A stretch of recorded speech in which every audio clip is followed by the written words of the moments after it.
Assalamualaikum warahmatullahi wabarakatuh. Izin memperkenalkan diri, nama saya Ro Aisyah dari kelas B1 PGST 2023. Di sini saya akan mempresentasikan hasil jawaban UAS saya. Soal yang pertama ada landasan filosofi dan praktis pengelolaan kurikulum. Landasan filosofi terdiri dari pendidikan konstekstual, pembentukan karakter dan jati diri, pelestarian budaya dan pendidikan holistik. Selanjutnya ada landasan praktis yang terdiri dari fleksibilitas kurikulum merdeka, kolaborasi multi stakeholder, pemanfaatan sumber daya lokal, pengembangan profesional guru dan manajemen waktu.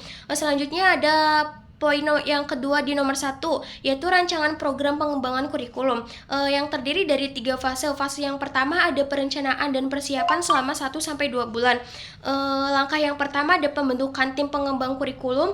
Langkah yang kedua ada identifikasi potensi integrasi, dan yang terakhir ada survei kebutuhan dan minat. Fase yang ketiga yaitu implementasi dan monitoring setiap semester. Langkah yang pertama ada integrasi intrakurikuler. Langkah yang kedua ada pengembangan ekstrakurikuler dan kurikuler. Langkah yang ketiga ada ketertiban komunikasi, dan yang keempat ada monitoring rutin.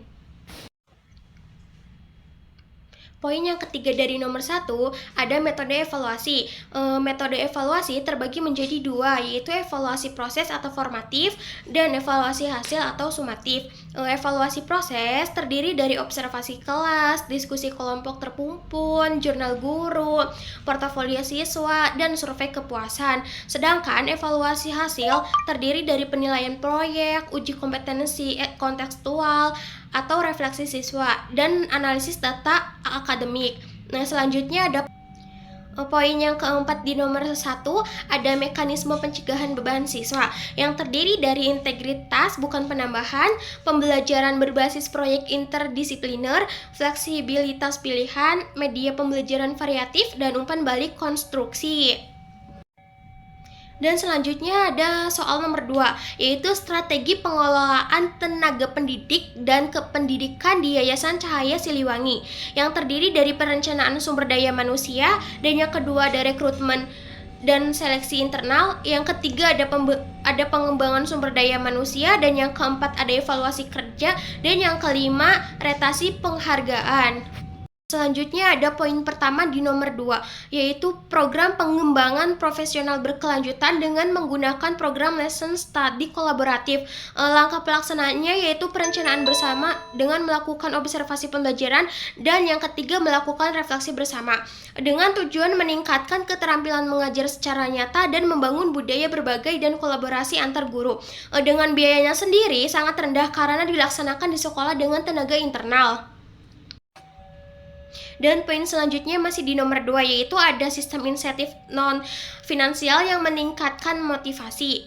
Yang pertama ada pengakuan dan apresiasi, dan yang kedua ada peluang pengembangan karir, dan yang ketiga ada waktu dan fleksibilitas, dan yang keempat ada ketertiban dalam pengambilan keputusan, dan yang terakhir ada fasilitas pendukung.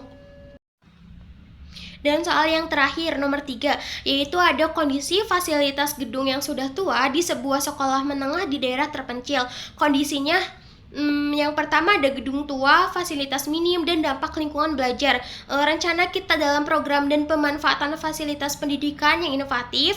Yang pertama ada perencanaan dan pengadaan awal, yang terdirinya dari inventarisasi dan prioritas kebutuhan, atau desain partisipasi ruang belajar, dan optimalisasi sumber daya lokal. Dan yang kedua ada pemanfaatan fasilitas inovasi dengan sumber daya lokal, yang terdiri dari informasi taman sekolah menjadi lab alam. Selanjutnya ada penciptaan ruang basah dari bahan daur ulang, dan stadio kreatif dari gudang bekas. Yang ketiga ada pemeliharaan dan perawatan berkelanjutan, yang terdiri dari jadwal piket dan kerja bakti rutin, program sahabat fasilitas, dan pelatihan perbaikan sederhana. Dan yang terakhir, yang keempat ada evaluasi dan pengembangan, yang terdiri dari survei kepuasan pengguna dan diskusi kelompok terpumpun dan dokumentasi dan publikasi. Sekian yang bisa saya jelaskan. Terima kasih waktunya. Assalamualaikum warahmatullahi wabarakatuh.